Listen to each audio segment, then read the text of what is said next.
It's a regular meeting of the school board.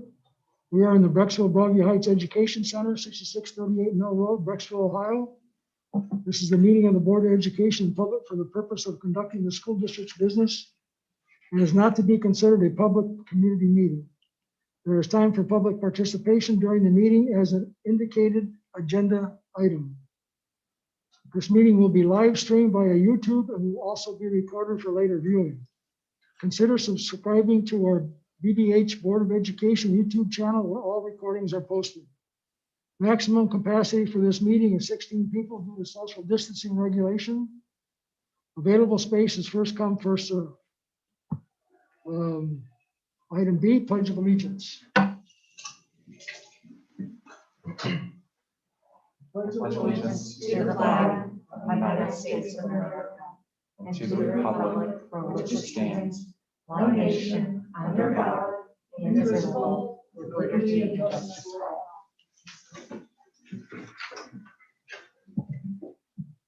Okay.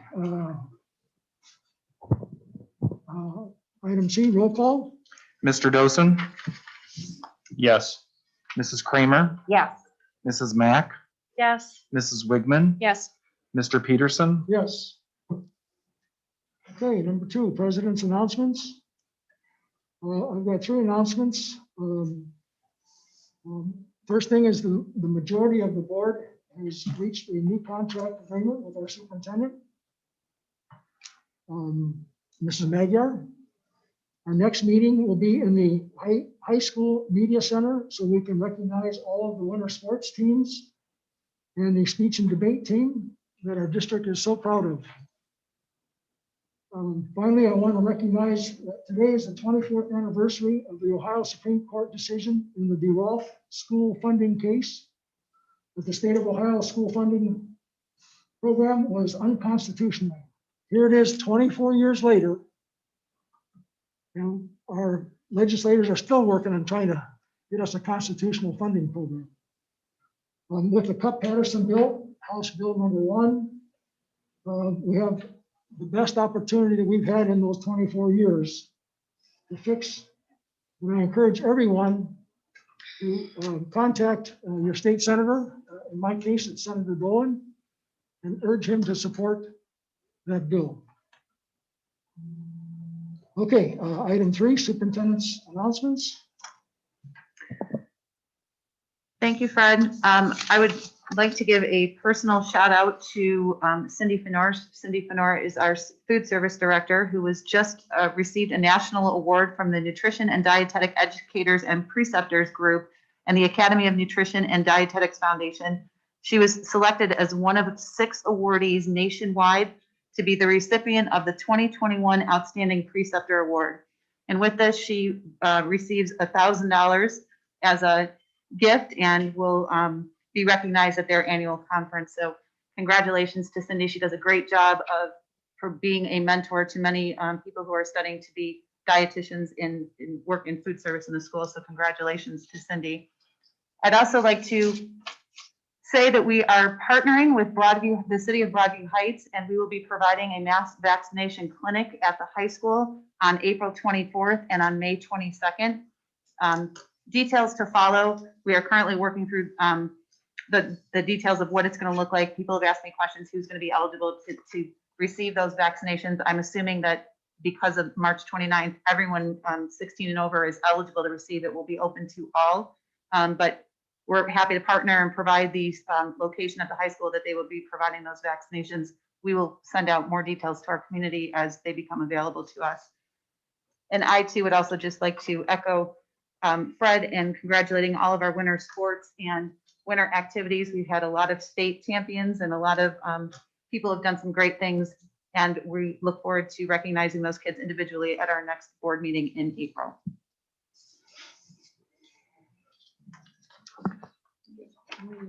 Item 4, treasurer's announcements.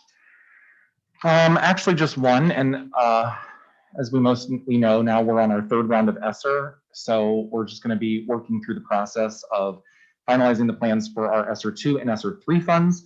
So we don't know if there will be any more coming. And then there's a possibility that some of the higher wealth districts may see some additional money at the end of all of this, depending, because the states have received some extra money. So just because they've been disproportionately affected due to their high wealth. So we would probably be in that category if that funding would become available. Because as you know, some people may have read, some of the other districts have received tens of millions of dollars, almost money that they can't spend. So we'll keep everyone posted on the funding front as we move forward with the ESSER monies. What's that called, ESSER money? It's ESSER or CARES. It's kind of used interchangeably, but officially the grant is called ESSER. Okay, I'm really bad with this. And just to clarify for people following at home, that's part of the stimulus package that Congress passed at the federal level. So that's where that money's coming from. Correct. Okay, board member committee reports, item 5. Financial liaison audit committee. There's no new updates. The audit was completed, a month or 2 ago. So that's all wrapped up. So nothing new on that front. Permanent improvement committee. Nothing new, but we will have an update at the next meeting at the end of April. Board policy committee. We also will have an update at our next meeting. We'll be meeting during April. And then sustainability committee, Ellen. Hope to have an update at the April meeting. Okay. Item 6, district committee reports. Transportation appeals committee, Mark. No appeals. You're batting 0 for a long time. Mark. Yeah, no, let's keep it all the way to the end of the year. Cuyahoga Valley Career Center report. I don't believe it's Mr. Gilbright here. No. Okay. Safety and Security Committee meeting report.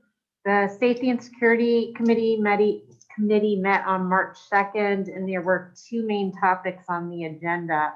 One being full-scale intruder drills that are taking places in all the school buildings this spring. But the primary time at that meeting was spent on House Bill 123, which actually becomes effective today.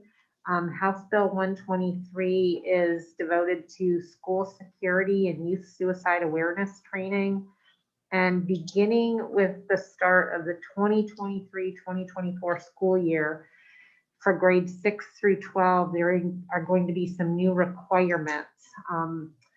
There's supposed to be at least 1 hour or 1 class period of evidence-based suicide awareness and prevention training, at least 1 hour or 1 class period of safety training and violence prevention, and the same amount of time to social inclusion instruction. And school districts can use the next 2 years to plan for all of this. And just families may opt out of the instruction, but there's still a lot in the statute's effective today, but we have plenty of time to work out all the details of what that's going to look like. Okay. Schools Foundation report, Brittany.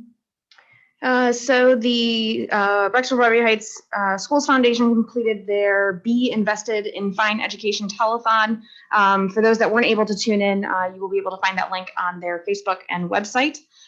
They were beyond successful. They had around an $11,000, $12,000 goal for the year and for this fundraiser, and they have exceeded that by far and raised just over $17,000 this year. Wow. So really great effort, really new initiative taken on by the team over at the foundation. And so just kudos to them. They worked very, very hard, and I think it paid off really well. Ultimately, the funding and the monies raised through this will go to the classroom grants for the teachers of our school district. As I recall, the goal was 12,000. Yeah. I'd say got it. Yeah, they did really well. I think they did a phenomenal job of telling their story and the additional support that they provide to our students and our school district. Thank you. PSO report, that's me. This is from Kara Mack, co-president of the PSO Council. While our PSOs continue to provide virtual support to all of the district schools and families, they are eagerly anticipating the possibility of providing some outdoor socially distanced activities for students in the spring. Also, the PSO is furthering its mission to promote open communication between parents, administration, teachers, and staff, and has partnered with parents to bring important questions to the attention of Superintendent Joel Magyar and BEA President Bonnie Montaglione. These particular parent questions center around communication, problem solving, and leadership ideals. Superintendent Magyar and President Montaglione welcome the opportunity to address parent concerns, and their responses will be published through various PSO communication channels. And for Megan Sarfi at the high school PSO, we are able to move forward with after prom planning. They will be kicking off a no fuss fundraiser after spring break with prizes to students and families for raising funds. The high school will have a whole new board next year, and it's almost completed. Gifts and goals in the works for helping with the media center renovation. And that's the PSO report. Other board member reports? Okay, item 7, community communications, hearing of the public. Persons wishing to address the Board of Education may do so at this point. No formal action will be taken on subjects that are not included on this agenda until the board has had an opportunity to study them. Comments regarding personnel must be submitted in writing through the office of the superintendent. In order for the board to complete the planned agenda in an effective and efficient manner and to provide sufficient opportunities for members of the public to be heard, hearing of the public shall be limited to a maximum of 30 minutes, during which each speaker shall be limited to a maximum of 3 minutes. Does anybody wish to speak? There's no one signed up. Hearing none. Item 8, other board business. Subject A, OSB Legislative Platform discussion.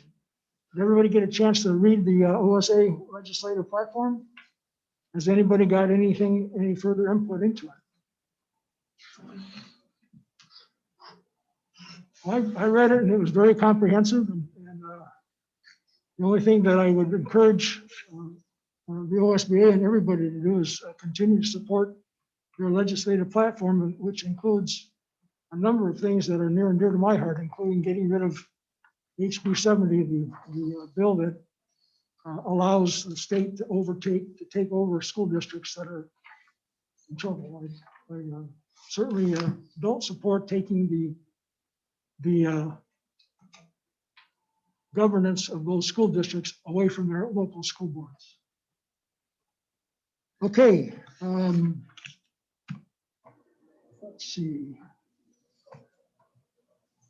Item 9, superintendent's other business. So, A, ESC agreement.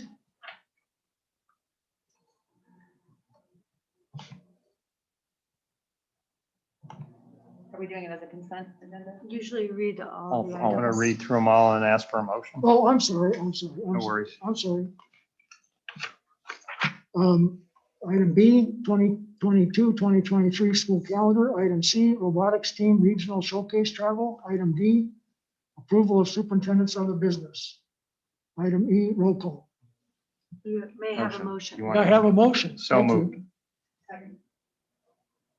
Are there any questions on A, B, or C?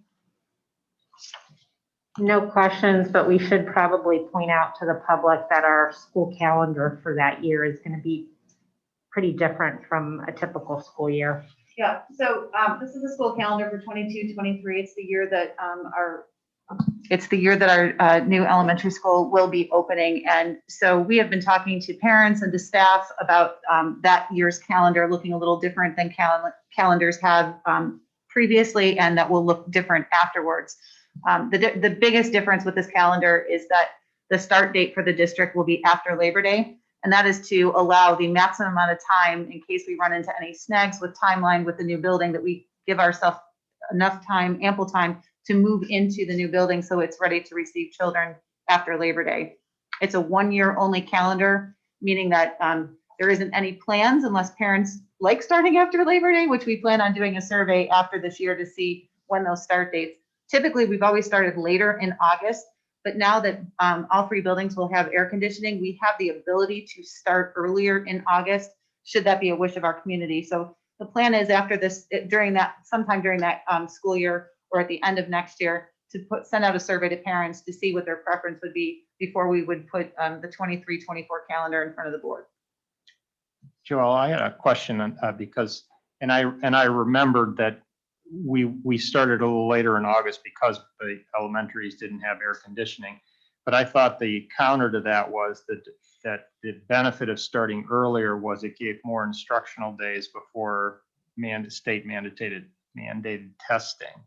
That is true. Is that still part of the equation? Is that still something that we should be putting some weight on? Absolutely, as well as more instructional time before AP tests at the high school. And certainly, it would be our preference to start earlier because we can for that exact reason. I shared that with the PSO presidents this morning when we talked about the calendar, and everyone has an opinion on that, right? Some people want to start later in August because they, for whatever reason, August is a better weather month they consider. But when I shared with them that, if we start earlier in August, it also allows us the ability with manipulation of the calendar to end before Memorial Day. And that seemed to raise a lot of, eyebrows to say that would be really nice that if we could end school every year prior to Memorial Day weekend and have that time in June as well. So again, we're not going to make that decision without getting input from our community. But definitely those will be points as to why we would prefer to start earlier in August, now that we have the ability to do so, that all of our buildings will have air conditioning. Right. And maybe that's something too, when we get further down the road and we're ready to survey our parents, that's somehow communicated to them that this isn't just arbitrary. Like Sure. there is some instructional and educational value to start earlier because of the testing. And that, that be considered too, because parents, if you're not looking at that, you're looking more at your personal calendar on, when you think you might want to start. Sure. And then our robotics team is going to the regional showcase. So that is the last item there for your consideration. Any other comments or questions? Roll call? Mr. Dosen, Yes. Mrs. Kramer, Yes. Mrs. Mack, Yes.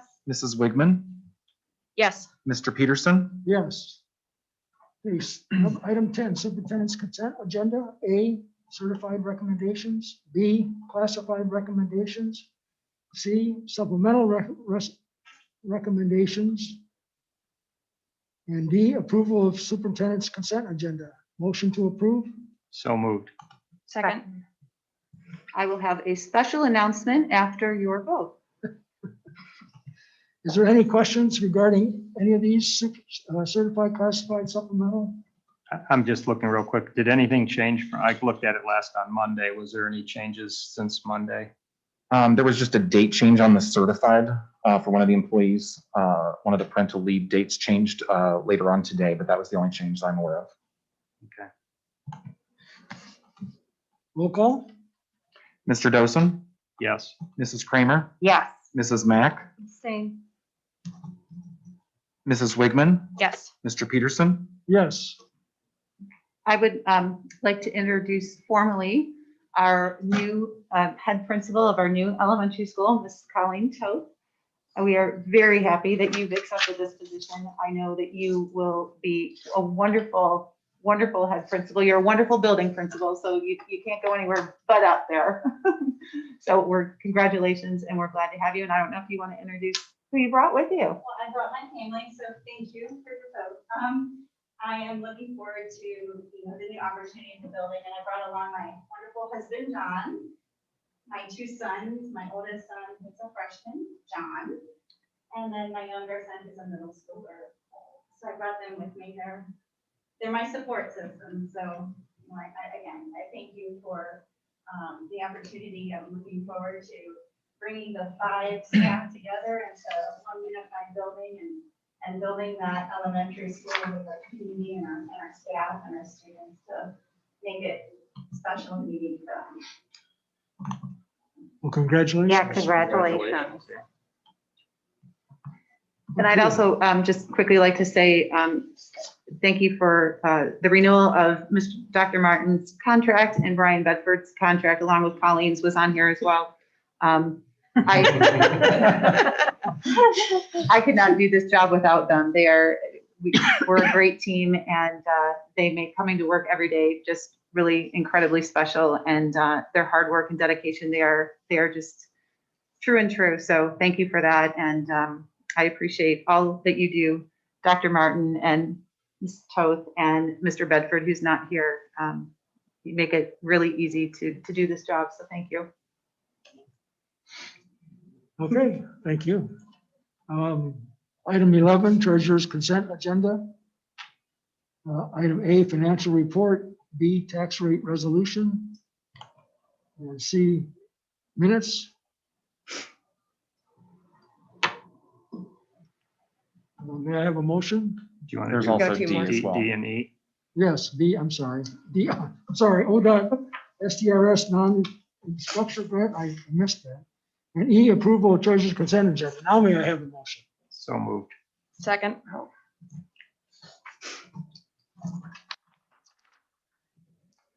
Thank you.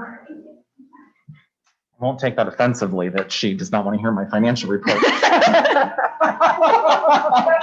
I said I won't take offense that you don't want to listen to my financial report. You're gonna get paid. They'll catch it on YouTube later. Yes, I'm sure. It'll be a topic of discussion for dinner. So we have move my papers, the March report, which is reporting the financials from February. And we are basically just chugging along. I'm becoming, as we're getting closer to the end of this fiscal year, as some principals may attest to, very scrutinizing all of the general fund purchases. So myself and Mr. Code, so far that I know of, have been sending some questions back to make sure that we're making our purchases where they should be coming from as we round out the year. But overall, sorry, we're looking still favorable on the revenue side for current year-to-date revenue collections, and also comparing to the forecast. And then also on the expenditure side, maintaining, like I've said before, really throughout this pandemic, really maintaining our expenditures the best we can. So this month shows an actual positive 149 for the total of the fiscal year from last year, basically. So we've kind of made a shift over there. As some of the revenues have come in, we've been able to defer a lot of those expenditures through some of those CARES money. And there's a couple of tweaks that I'm working with Forecast Analytics this month on, because some of the stuff that they transferred over wasn't like, they're splitting out some of the money in different months, and that's why some of the months are bouncing. And he said he doesn't know why that happened as it relates to some of the tax revenue, but he's looking into it. It's not like nothing to be worried about. It's just how it's accounting for it. So in total, in terms of the forecast, it's correct. It's just that the way it's split it up in the software, it's kind of goofy. And so our consultant is taking a look at how to get that remedied for the future. February collections, as it compares to last year, we're basically right on 221,000 above where we were last year. And those are the three categories you see where we're doing, or two that we're doing better at. The other revenue is below, which we talked about pretty much every month. The actual revenue received through February compared to the prior year is a little bit down, which it's the local tax revenue. Again, that's a timing issue. The state revenue, that is actually better than last month, because we received some of that extra money back. So that's why that number has decreased. I believe last month it was negative 500,000. So we did receive that lump sum payment in the month of February. So that's where we are in comparison from the prior year in revenues. This is the total as it compares to the forecast. So we are doing, again, we projected in the forecast that big decrease in state aid, but you can see that now we're going above forecast because we're getting some of that money back. And so that was when that forecast was generated in November. So that is all positive news.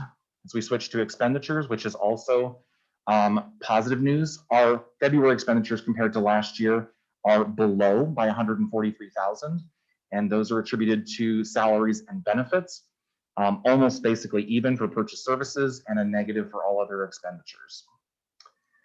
As we compare through the fiscal year through February, we are also doing below by 333,000. Purchase services are a big indicator there, as well as the other expenses. But again, we're really been focusing, and a lot of this is kudos to the People Services Department in terms of some of those tuition payments that we've been paying out in the past that we're not. So that's a large portion of these purchase services savings. Plus, I don't let Chris spend any money. Just kidding.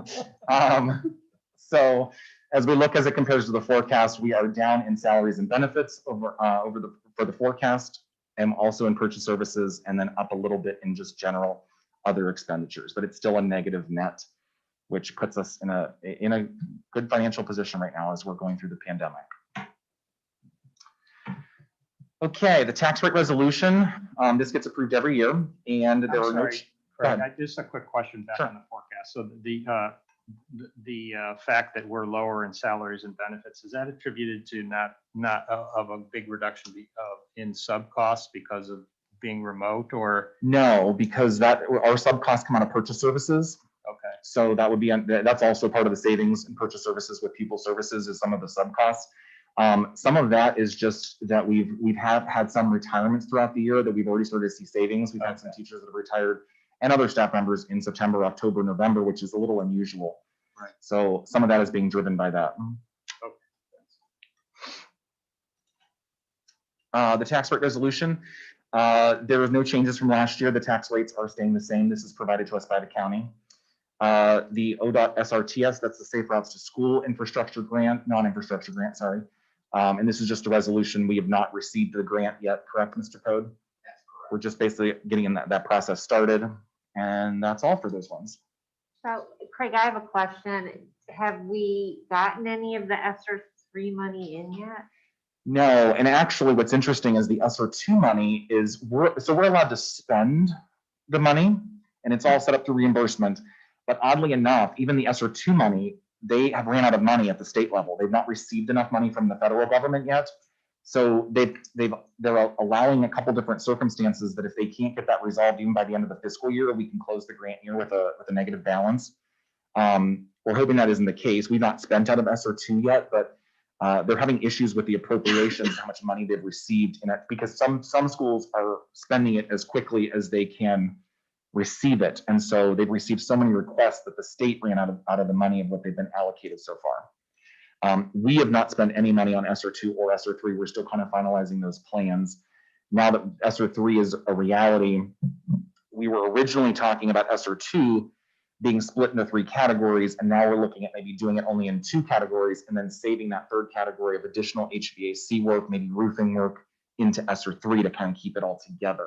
So it's more building infrastructure, and then the ESSER 2 we would use for technology and like recovery and summer school and all of those things. So the parameters on what you can spend the money on is the same for ESSER 3 as it was for ESSER 2. Correct. Yeah. Yeah. Okay. Any other questions? Roll call. Mr. Dosen? Yes. Mrs. Kramer? Yes. Mrs. Mack? Yeah. Mrs. Wigman? Yes. Mr. Peterson? Yes. Item 12, closing items. No, Sorry, G. you gotta go to item G. There- I'm we sorry, split that out.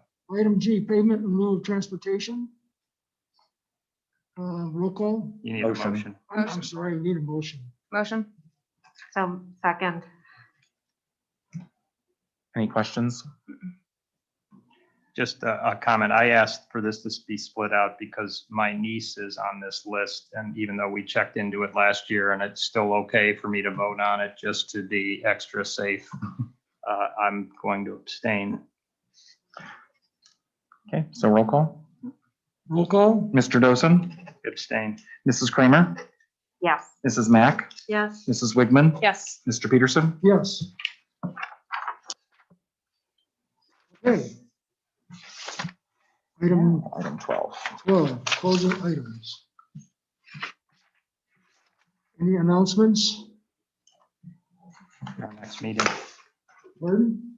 Our next meeting. Oh, yes. It's up. Our next meeting is, Question. what? I just sneezed.